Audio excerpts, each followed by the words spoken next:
Bennett. Yeah, he was born on Thanksgiving morning at 02:02:02 a.m. And he had the tiniest little hair and the longest toes. Welcome to Still a Part of Us, a place where moms and dads share the story of their child who was stillborn or who died in infancy. I'm Winter. And I'm Lee. We are grateful you joined us today. Please note that this is a story of loss and has triggers. Thanks to our lost parents who are willing to be vulnerable and share their children with us. If you're listening to this podcast, just know that on our YouTube channel there are pictures and videos that are related to the stories that are being shared. Subscribe and share it with a friend that might need it, and tell them to subscribe. Why? Because people need to know that even though our babies are no longer with us, they're still a part of us.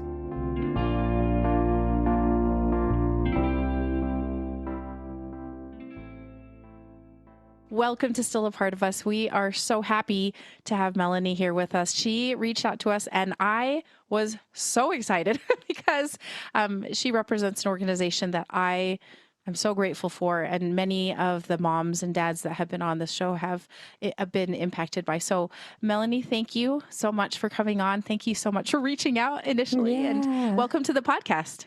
Thanks for having me. I'm honored to be here. Yeah, we're just so excited. So, Melanie, can you tell us a little bit about yourself? Tell us, first of all, you can kind of tell us about you right now, what your family looks like, and then maybe when Bennett was born, what did your family look like then? Yeah, so my name's Melanie. I today have a 7-year-old rainbow baby. His name is Lachlan, and we live in the Seattle area with my husband, Alan. So we are just a little family unit of 3. And yeah, he's a 2nd grader, loves playing soccer, and is more than I ever imagined he would be as a tiny person. I know, isn't that the best? Yeah. Yeah, it really is. I think, for so many years I had all of these hopes and dreams of like what it would be like to actually be a parent. Bennett was my first son, and he was born in 2010, and Lachlan didn't come about until 2018. And so for those years in between, it was a lot of just uncertainty of if parenthood would come back to me. And then once I became pregnant with him after going through, divorce and getting remarried and all of those kinds of things, I didn't know what to expect out of life. And then, and then he came about, and yeah, it's a beautiful, beautiful experience that I'm very grateful to have. Like I said, I had Bennett in 2010. Mm-hmm. His dad and I met at the end of high school and got married very quickly. He had joined the military, and we didn't really have many options of what to do if we wanted to stay together. And so we got married, and he got orders to Japan, and we were off to Japan. We unexpectedly got pregnant, and Bennett was born. We were married in March, and Bennett was born on Thanksgiving that year. Wow. And yes, it all happened very quickly. And then he passed away the day after he was born, which also was very unexpected. I had just turned 20 in September of that year, and it was a whirlwind of life and just very unexpected things that happened. I remember having a conversation with my friend when I was pregnant with him I think she had a friend actually who lost a baby in their pregnancy when I was pregnant with Bennett. And I was like, oh, that only happens to old people. Like, I'm 19. That's never going to happen to me. And also, like, I'm already past 12 weeks. So that's absolutely not going to happen to me. Exactly. Yeah. It just never crosses your mind. It's just not a possibility.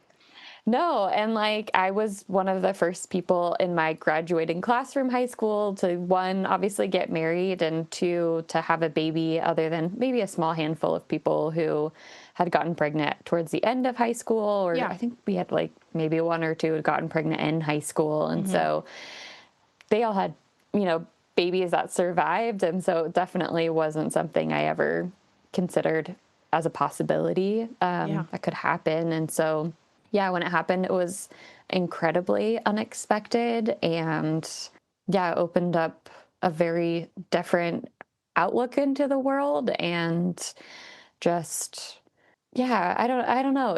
I don't know how to explain it. Oh yes, I totally. One of our moms had explained it this way to me, and I was like, "Wow, that's." She's like, "Oh yeah, it's like you're at a car before, and you're like not affected by the wind or anything, and then after you have a loss, it's like they take away this windshield, and you are getting that full." Yes. Everything about the world coming at you at a high pace, and sometimes it's not very pleasant. So. Yeah, it's a great way of putting it. So let's chat a little bit about when you moved over to Japan. So you guys had gotten married that year before you obviously got the orders to Japan, right? So, so that was in, you said March. And then I'm assuming he did basic training and all that fun stuff in the summertime. Yeah, I think it was the end of 2009. He had gone to basic training. I'm trying to remember. It was like a lifetime ago. Yes, it feels that way. It does, totally. Yeah, he had gone to basic training and then had gone to his tech school in Florida. Okay. And man, it was like such a tricky situation. I didn't have the best relationship with my parents at that time. Yeah, that's a whole different trauma dump. No. But it does kind of I think it does add to the story because of the fact that you're like also leaving and don't have that support either. Maybe. I had started college at the local community college, and my dad and I was living with my dad and my stepmom at the end of my high school, at the end of my senior year. And initially, I was the one who was going to join the military. I had gone into the recruitment office and was like, okay, I'm going to do this. I didn't know what I wanted to do with my life. My dad was retired Navy. My mom had served for 4 years. And that's how my parents had met. And so I kind of, I was like, oh, I'll go, this could work, right? Like I could do it. I could get free college, you know, I could do 4 years. So initially I was like, I'll do it. I'll join the Air Force. I'll go in for 4 years. And then I just didn't really feel that calling. And so I was like, okay, I had a job at a steakhouse, and I was like, I'll just do community college. I'll do a couple years of community college. And my stepmom and my dad had agreed that if I was doing college classes, I could stay at home. And so I had enrolled in college classes. Like I said, I had a boyfriend, and I went to work one night, came home, and all of my stuff was packed. And I was so confused. Oh. Yeah, very confused. And so I remember calling my boyfriend, who had just dropped me off, because I didn't have a car. And I was just like, I don't know what to do. And so he came back and picked me up, and his mom was like, you are going to live here. He had a huge family, lots of siblings, and his parents took me in and were like, we don't want you out on the streets. Like, we want you to be loved and cared for. And looking back, I definitely took that for granted. I definitely took that for granted. They were very loving and caring people. And so he decided that he was going to join the Air Force. He wasn't really sure what he wanted to do with his life. And so he did that, and he left for basic training. I continued doing community college classes. He got done with with basic training, went to Florida. And that's when he had gotten his orders to Japan in tech school. His parents had helped me get into an apartment on my own, because they were like, look, if you guys are moving on to the next steps of your life, like, might as well. Take some responsibility. So they helped me get into my own apartment. And then he got these orders to Japan, and it was like, that wasn't part of the plan.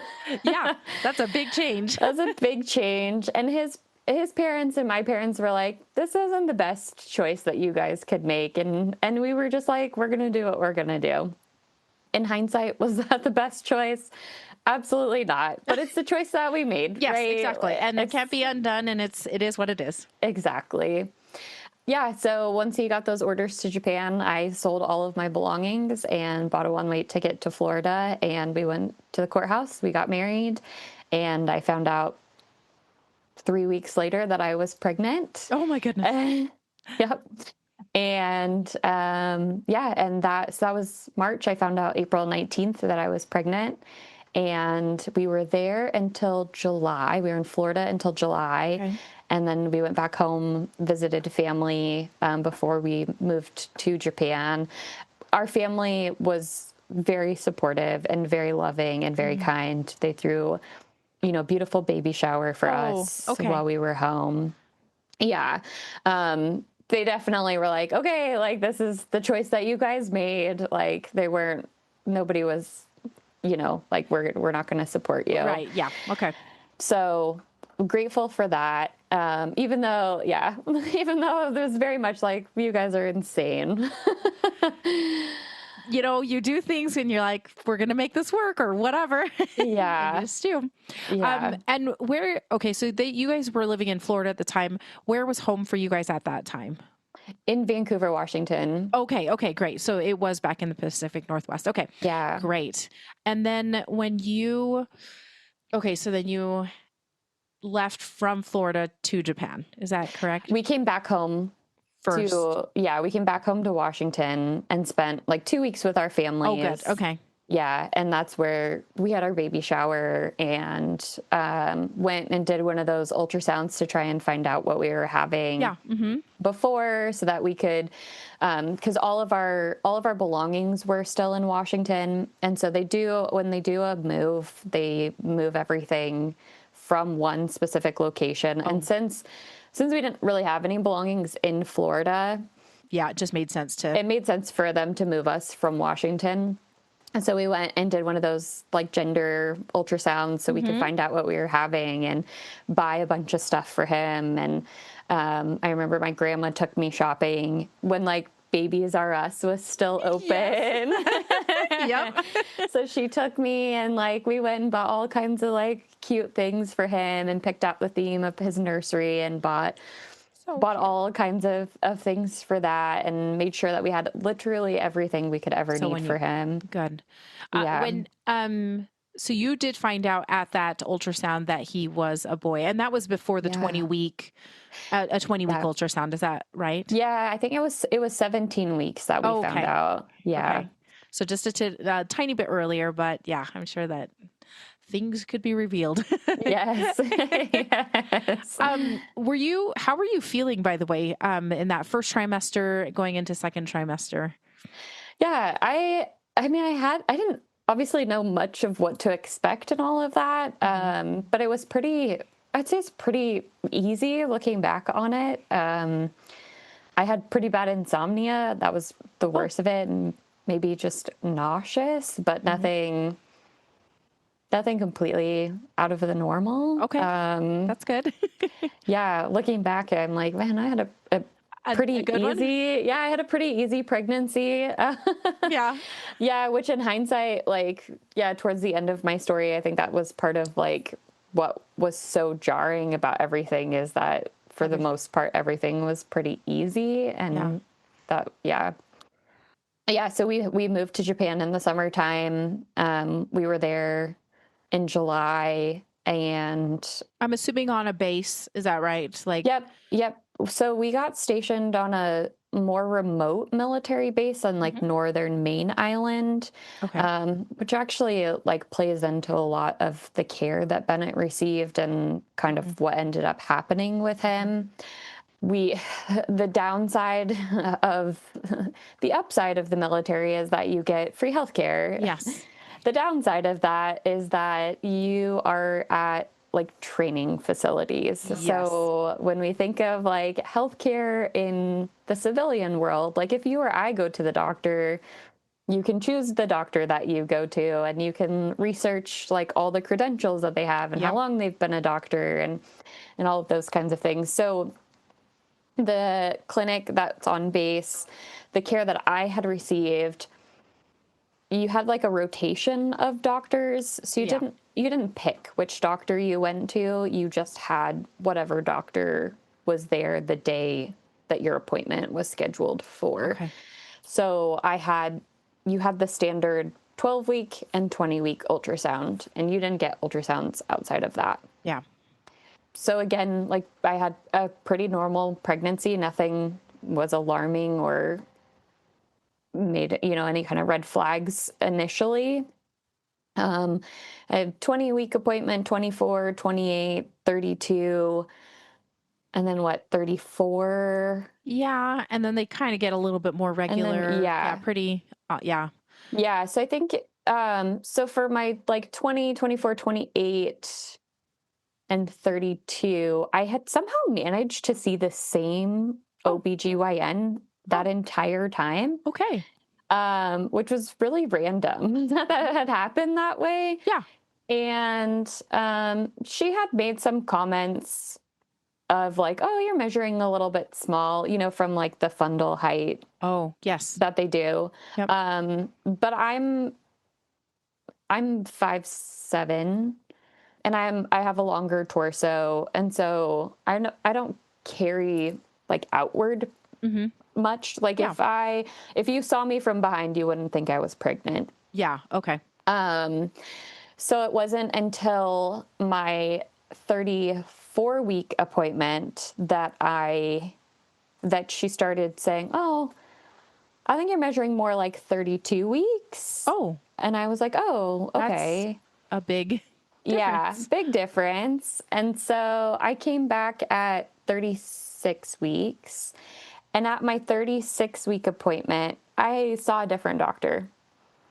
And he was more of like, "Oh, this isn't normal. Like we're at 30, we're measuring behind. Yeah. I'm a little bit more concerned about this." Okay. So I think it might have been more of like, maybe it was a 37-week appointment. I think it was a 37-week or 30. Yeah, I can't remember exactly. Mm-hmm. So, I think it was a 37-week appointment, actually. So at that appointment, they had decided that I needed to go for twice a week non-stress tests. Okay. And I left that appointment with them telling me that they were officially going to diagnose me with intrauterine growth restriction. Okay. And I think because I was 20 years old, I wasn't really given a lot of information about like what that means and really discussed thoroughly of like what the percentiles are. And obviously now I know a lot more about that. Yeah. And I've looked back at the medical charts, and he was measuring like in the first percentile, which is that is very so alarming. small. Yeah.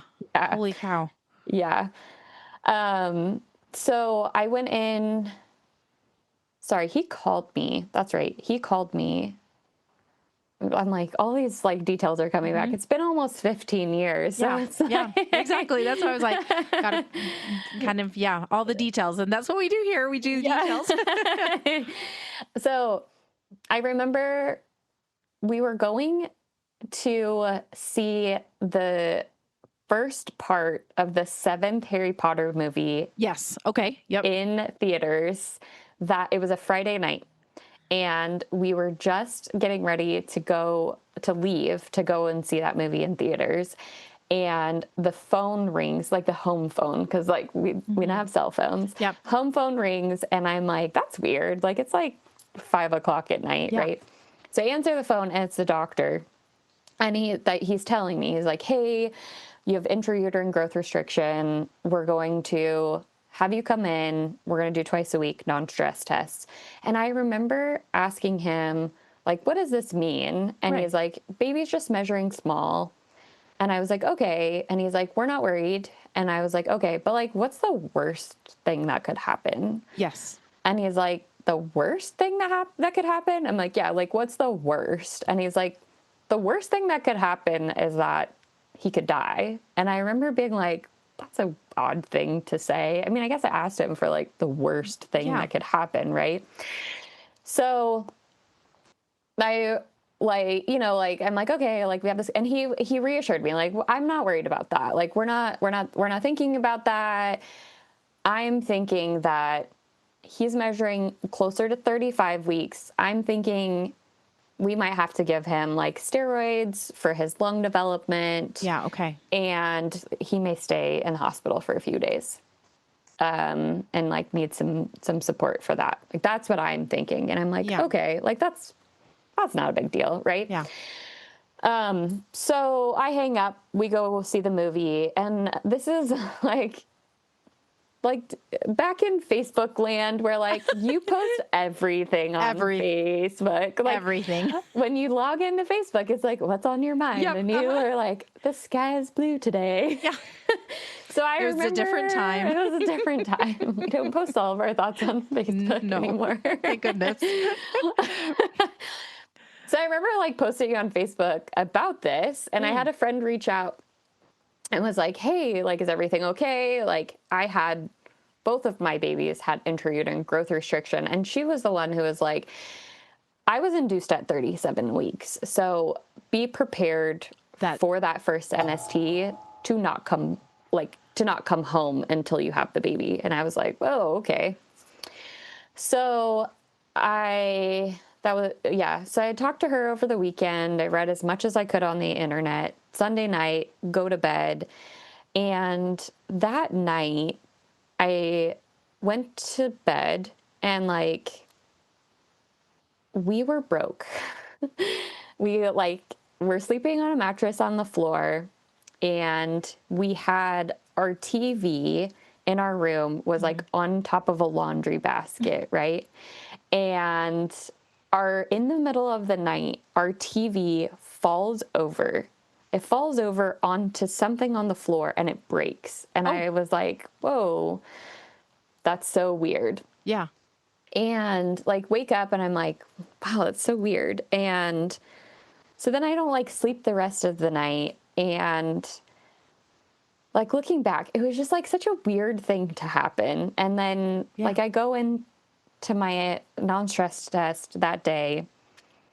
I go in and I have a different OB again. So I go in for the appointment.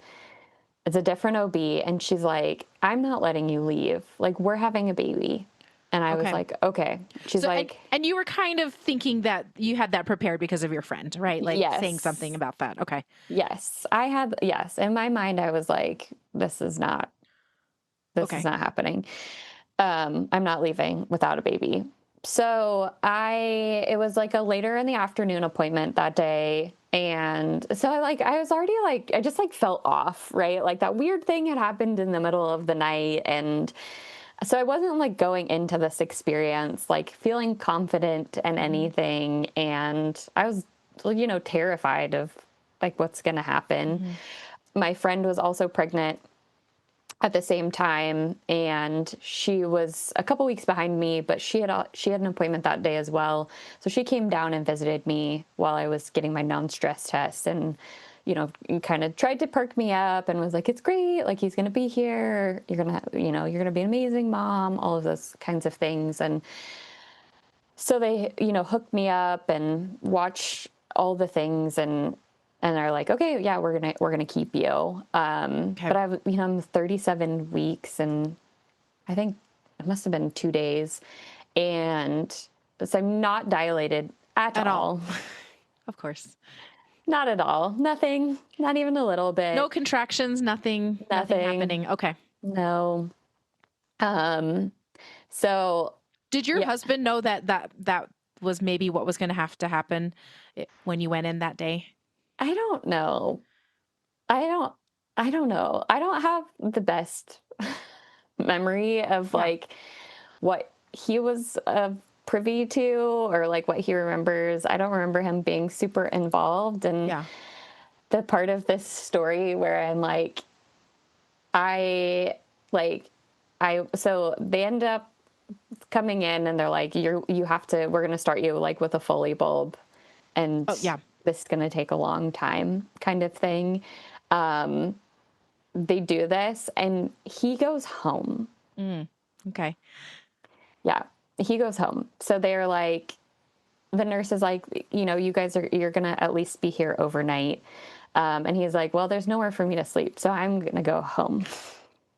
Okay. Okay. Yeah. So he goes home. And I honestly don't even remember when he came back. So yeah.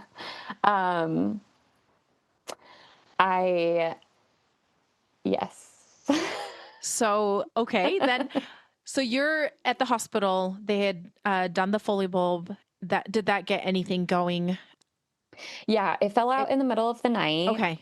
So that got things going, and yeah, it must have been the middle of the night. So then they came in and started Pitocin. I don't truly remember a lot of the events up until like it was time to push. At the time, I didn't know a lot about birth and like giving birth. Yeah. I don't feel like I was really mentally prepared for all of that, because I still thought like I had a couple more weeks to kind of understand all of that.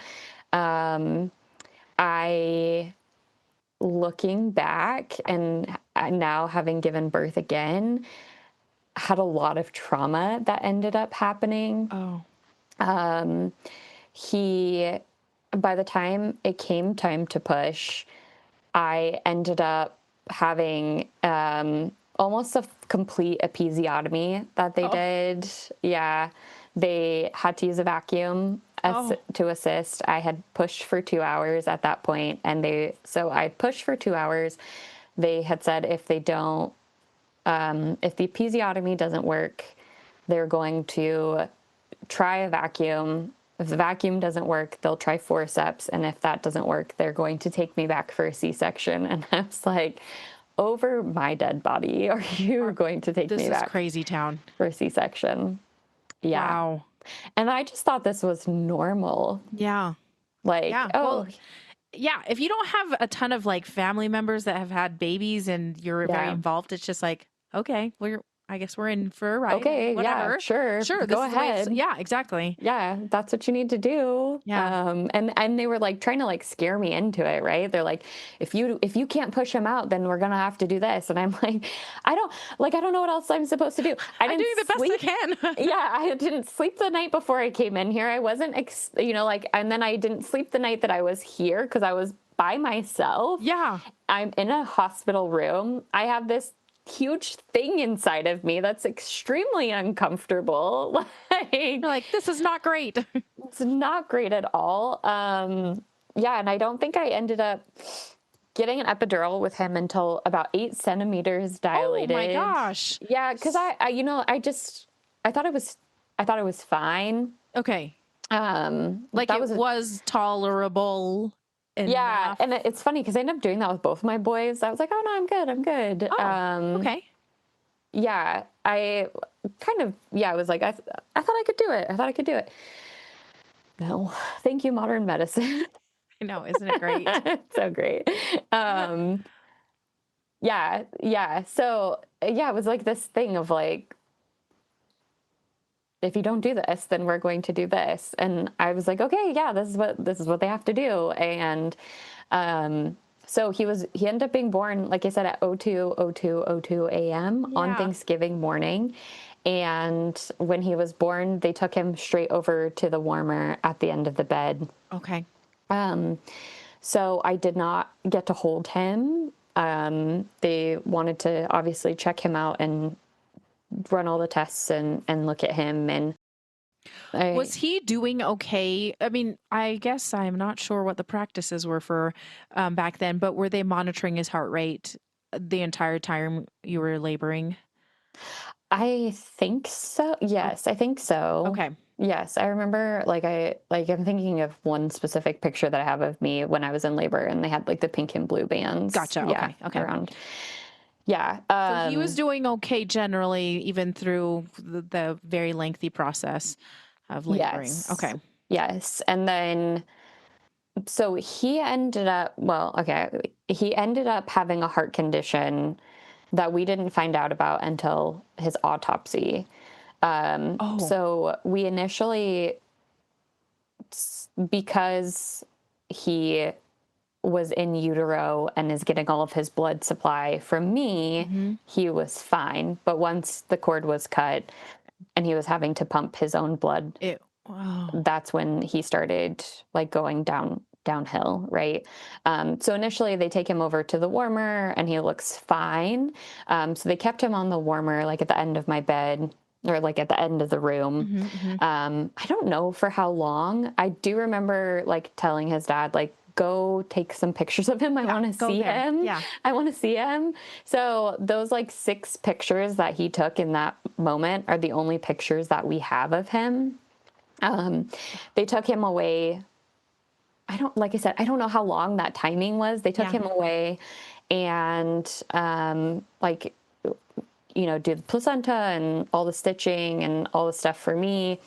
And it's the middle of the night. I haven't slept in Yes. days. Yes. And again, like the entire time we're in the hospital, we're reassured every step of the way. Like, he's fine. Everything's fine. We've got this. You don't need to worry. So we're taken over to a postpartum room, finally get some sleep, right? It's Thanksgiving. Yeah.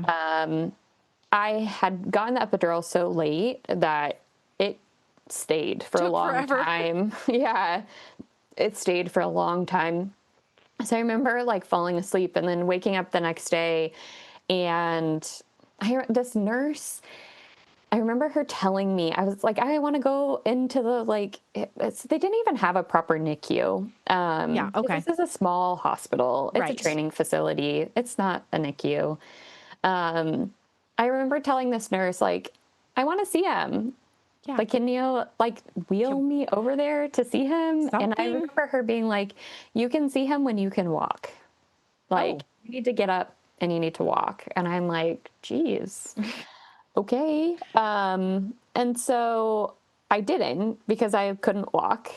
And it wasn't until later that evening that, like at shift change, that his nurse, Vivian, she came and was like, hey, have you seen him? And I was like, no, I can't walk. Like, I'm in so much pain. And she's like, I'm going to get you a wheelchair. Like, let's go. So she like gets me a wheelchair and wheels me over. And when we walk in, he has like this oxygen hood over his face. And she's explaining everything, like his oxygen levels are really low. This is Mm. helping him get more oxygen. And, we're only in there for a couple of minutes because I'm like, I feel like I'm in the way of everybody. And he's hooked up to all these machines at this point, and I was so uncomfortable because that's not what I expected. Yeah. And nobody had walked us through what to expect at that Yeah. point. And so, yeah, we stay there for a couple minutes, like I'm holding his hand, and we go back into our room, and she's like, there's some people who are going to come in and talk to you guys. And at that point, we have the pediatrician who came in. And again, it's Thanksgiving, right? So, like, the hospital's not staffed properly, Yeah. right? Like, It's bare bones. yeah, his pediatrician was, like, having dinner with his friends. Yeah. And he finally comes in and he's like, hey, I haven't been here most of the day. I'm coming in to check in. Looks like, things aren't necessarily going the way that we thought that they would. There's possibility we might need to move him to a different hospital. If you guys were to be moved to a different hospital, which one of you guys would be able to go with him? I'm like, which one of us? What do you mean one of us? And so I remember looking at his dad being like, well, it has to be you. Cause like, I physically can't. Yeah. You're like, my legs. Can't go. Yeah. Like, I can't like, and he's like, well, I work. Like, and both of us just being like, what do you mean? Like, this is what? And they were like, we're going to talk this through and then we'll come back. And so they come back and they're like, okay, we've talked this through. We are going to have to move him. Like, we do not have the level of support that we need. We're going to have to move him to Okinawa, and they have a properly staffed NICU. You guys need to go home and pack bags. We're going to be able to have both of you go. And you need to go home, you need to pack bags, but get your passports because if he needs to go back to the States. And we're like, what are you talking about? Like, So they weren't even telling you like maybe what was going on? no, Oh my gosh. no, they didn't know, They to didn't be know. honest. Okay. They didn't know. They just knew he was not doing well. They just knew he wasn't doing well and they weren't going to be able to help him. So we had a dog, and so we had a friend who was staying at our house. Mm-hmm. And so we go home. At this point, it's like 11 o'clock at night. Yeah. No, it must have been like 10 o'clock at night. Okay. So we drive home.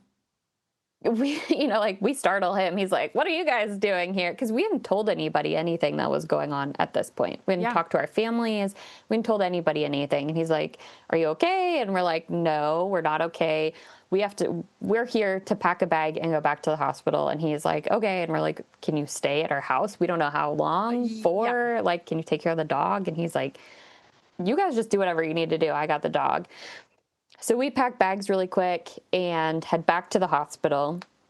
When we get back to the hospital, they're like, I'm like, okay, can we just like go back into the postpartum room? Like, I'm tired. And they're like, oh, we've already discharged you, so you can go into this waiting room. And I'm like, I'm so tired. Yeah. So tired. So we go into this waiting room that has this like tiny little couch on it. And I'm trying to get some sleep. So at this point, we're just waiting. We're waiting for the team from Okinawa to come with like an incubator. Is that what it's called? Yes. Yeah. Yes. Okay. Yeah. To come with like all of the equipment to stabilize him, to even move him. Right. So, oh no, it was about 11 o'clock when we went home. I'm getting the timing. I'm thinking of 2 o'clock in the morning. That's when he was born. Yeah. So, yeah, and we came back. Yeah, we probably came back around 11 or 12. Okay. So let's just say it's about midnight and I finally get to sleep. Yes, I finally get to sleep on this tiny couch. We get woken up at about 4 o'clock in the morning. And this nurse comes in. It's the same nurse who was like, you can't come see your son until you can walk. And she's like, your son pretty much died last night. And we're like, what? And she's like, you guys are just sitting here and your son pretty much died. Like, and we're like, what are you talking about? She's like, you might want to come and see him. And I'm like, what is this lady talking about? I was like, go get the doctor. Like, I don't know who you think you are, but like, go get us someone else. Like, go away. I don't like, who are you? So like, some time goes by. A doctor comes over and he's like, things are not looking good. And we're like, okay, so what's happening? And he's like, I don't know if we can wait for the team to get here. We may have to move him to a local Japanese hospital, but we don't have the support to get him there. So we're trying all of our options. And we're like, okay. But again, like nobody's really communicating with us. But we're like, whatever you need to do, like, don't take time away from talking to us. Like, go take care of him, right? Like, whatever you need to do with him. But like, if there's somebody who could tell us what's going on, that'd be great. Yeah. So nothing happens until like 6 o'clock in the morning.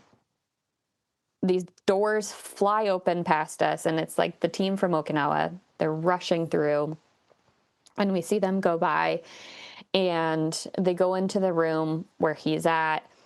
And that's when his dad goes in shortly after they're there. He goes in with them and he asks Vivian, who was one of Bennett's nurses, to call my best friend and is like, call her, get her in here so that she can sit with Melanie, because they had asked if we wanted to be like to be there to see what was going on. And I was like, no, I can't be in there. But like, I wanted one of us to be in there. Yes. Yeah. And so he went in there. Okay. And so my best friend Candace came down. It was the morning of her 30th birthday. Like, bless her heart. Yeah. She came down and she sat with me, and at just about 8 o'clock, they sent a nurse to come back into the waiting room. And she knocks on the door and she looks at me and she's like, I need you to come with me. And I was like, oh, no, I'm not going in there. And she's like, you need to come with us. And Candace is like, we have to go. And I was like, no, I'm not, I don't want to go in there. And she's like, you really have to come. And I was like, why?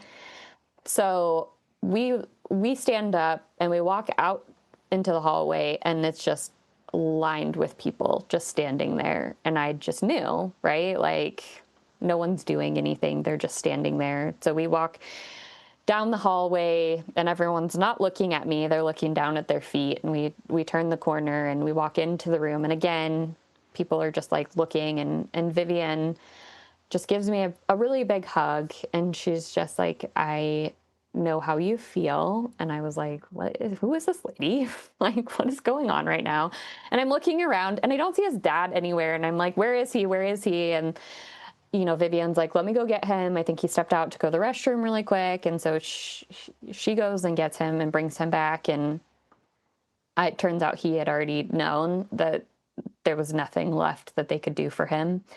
And so he comes back in the room, and that's when the doctor is like, we've done everything that we can do. We're going to have to let him go. And, when I had walked in the room, there's just this poor doctor, like, doing chest compressions. And yeah. So they let us say goodbye before they stopped, and that was that. Oh my gosh. Yeah. Yeah. Heartbreaking. I can only imagine what kind of trauma you have from seeing and going through that. Holy cow, Melanie, that's crazy. Yeah. Feels like a lifetime ago. Like, it's like, Yeah. it's interesting now, 15 years later, talking about it. And I'm sure for anybody watching this being like, why is she not like bawling her eyes out? It's like, I feel, not peace when I talk about it. But it's just, I don't know. It's something that happened. Yeah. And for anyone who's like really fresh in their grief, like I don't want anyone to like watch this and think that I don't care, or that there's not like sadness or anything like that. It's just, I'm able to like just honor his life and love in my heart today. And that like intense, deep sadness doesn't have to last forever. Right. Like, it means a lot to be able to have a conversation today and not, and focus on like who he was and that time that I got to have with him, and honor him. Yeah. It is with a little bit of time, I feel like there's hurt still and pain and sadness. Absolutely. And everything. But I think, at least for me, I feel like I've grown, like my capacity as a person, as a human that has experienced a few knocks in life. I feel like my capacity has grown a little bit more to be able to, look back on it and not feel like I'm in the depths of hell. When you're just like in that sadness. So, Melanie, I do want to ask a few things that I try to ask. And this is such a really interesting, like, he kind of got whisked away really quickly, and because of his condition. So, did you guys already decide on his name, Bennett, for a while back, or did you announce it when he was born? Yeah, we knew. We had it picked out since must have been like my first trimester. So when we found out at 17 weeks that he was a boy, we told everybody. And is it a family name, or did you just both like it, or? No, it's such a popular name now, which drives me crazy. It drives me insane. It was not popular 15 years ago at all. And I'm like, how did this name blow up? And it's an interesting conversation now, because my son has a hard time navigating that sometimes. So I feel bad because, I didn't pick that name expecting it to be like Michael or something. Right, exactly. And it's very popular now. Yes, it's very popular. I actually, his mom had sent us like a name book, and it was like it was like a name alternative for the name Benedict. Oh, okay. Yeah. Yeah, and which I don't even know why it was. And I remember being like, "Oh, that's such a cute name," and it's not popular.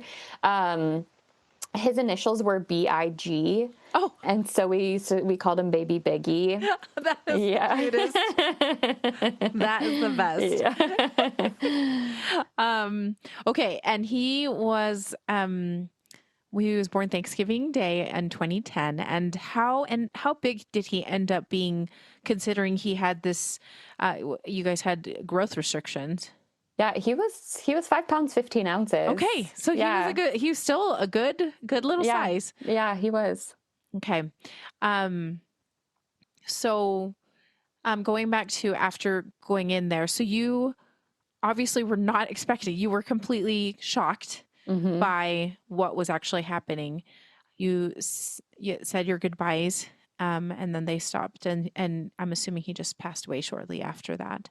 Yeah, he did. And we ended up going back into that stupid waiting room.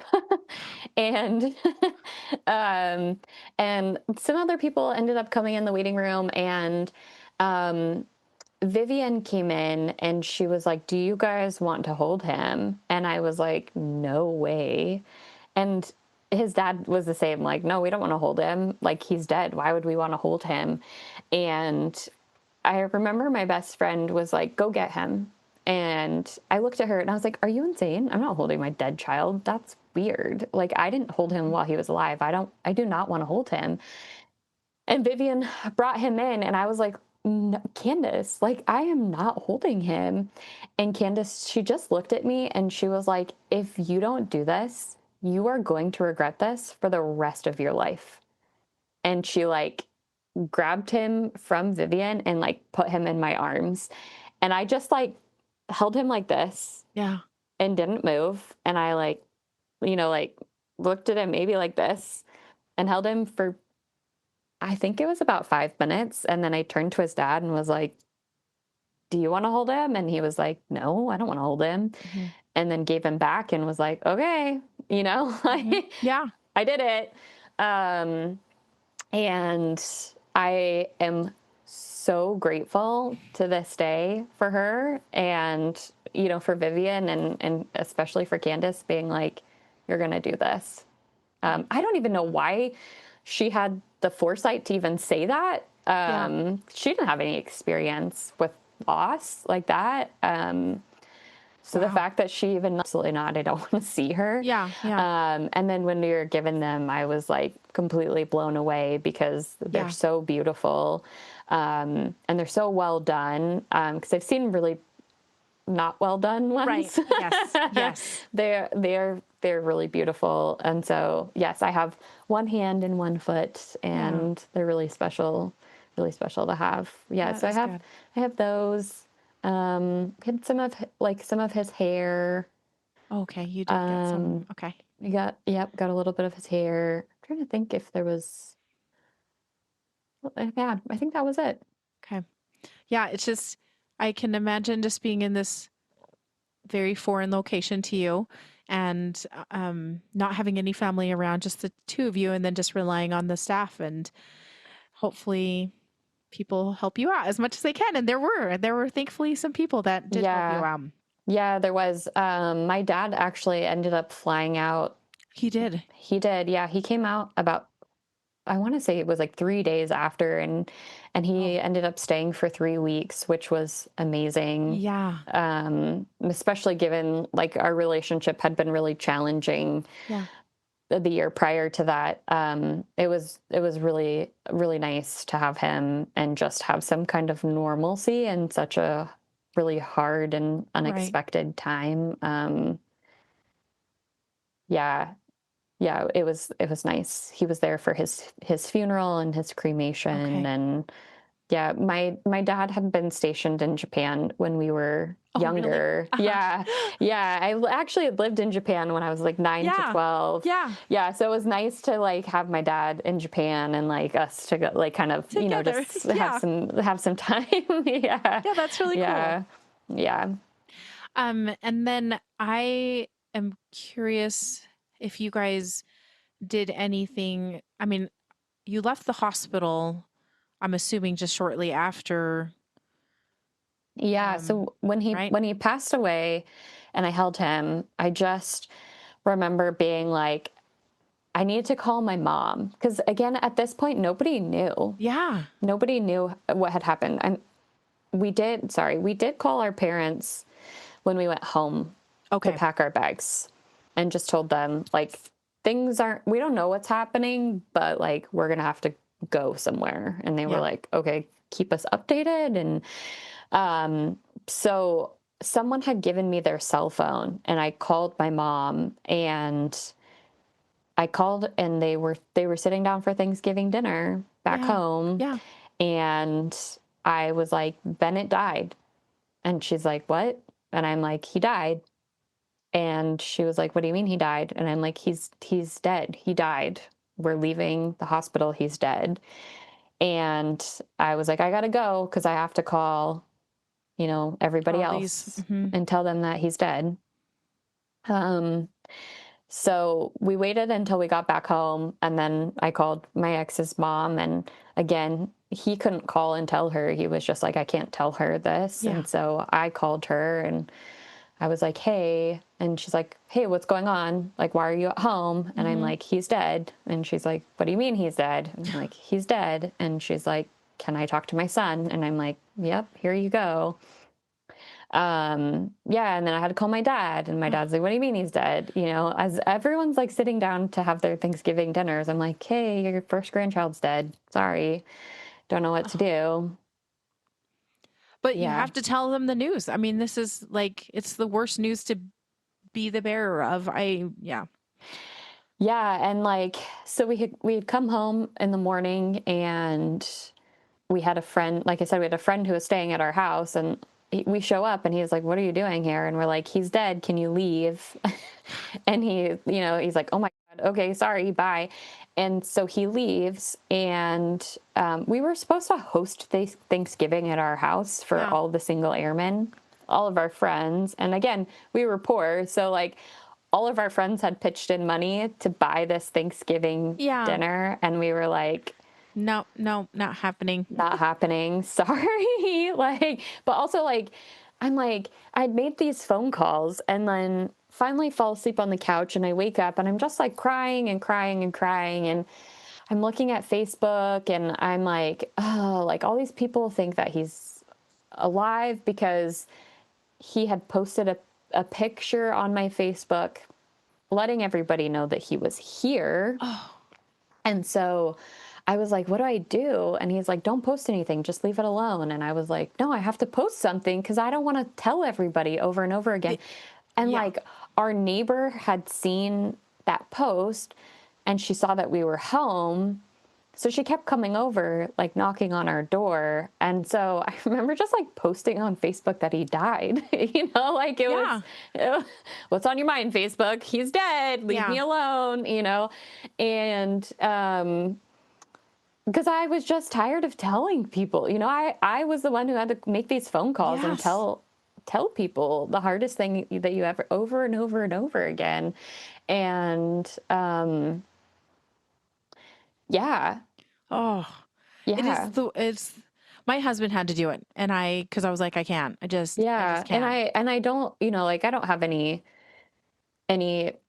ill feelings towards him for not being able to do any of those hard things, right? Like not being able to hold him and not being able to make those phone calls. Like he sat with him those last 2 hours and watched him actively dying and watched those doctors work on him. Work on him. I can't imagine the pain of what he saw. Yeah. Oh, the dang phone calls. Yeah. When did you plan on? Yeah, these are just funny questions. Everybody always, I always laugh because I'm like, oh yeah. Then I had to set up my son's funeral, and that is, it is one of those sad, like you laugh at it because you're like, this can't be happening, kind of a thing. So, were you guys? Was that something that you had to do? Is that something that was okay to do with the military, the way they handle things? So they sent him down to Okinawa for an autopsy. Okay. So we had to wait for the autopsy. And then they had to send him out to like a Japanese cremation funeral home. Uh-huh. But so Japan does cremation and funeral very different than the United States does Yes. it. I was not fully prepared for how different it was. His commander had a Japanese wife, and his, like squadron, all like incredible people.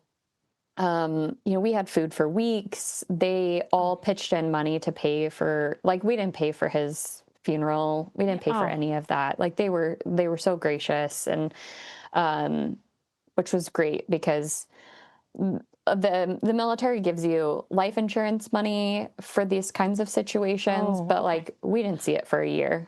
Like it's not like an instant kind of thing. So we wouldn't have been able to even pay for any of this kind of stuff. So so with Japanese cremation, they do something called a bone picking ceremony, typically. So when you cremate a body, you are not given like a bag of ash. You are given smaller pieces of bones. Okay. So somebody has to look at the body before they put them into the crematorium. Yes. So they asked us to look at him, and I was like, absolutely not. Like, we haven't seen him in weeks. Yes. That's not how I want to remember him. Yeah. Now and today I might look at him just because of like how I've seen babies in funeral homes today. I don't know if he was embalmed or anything. Maybe I would have. But I didn't want to remember him like that. Yes. So our commander's wife had looked at him and just to like confirm that it was him, but they made us watch him go into the crematorium. Like we, as his parents, had to watch him go into and like watch the door close. Oh, yeah. Yeah. And I was like, this is the worst thing ever. Oh, and you have to stay there. Oh no. Yeah. You have to stay there until it's done. And so we stayed there, and like all of our friends and family stayed with us. And then they hand you this warm jar at the end. Yeah. And you go on about your day after that. But, we didn't have his urn yet that we had picked out. So when we got his urn that we wanted, again, we're like expecting ashes like you see in the movies. Yeah. And I learned about the bone picking ceremony after, because when we opened it, it was like bone fragments and like a bone and another bone.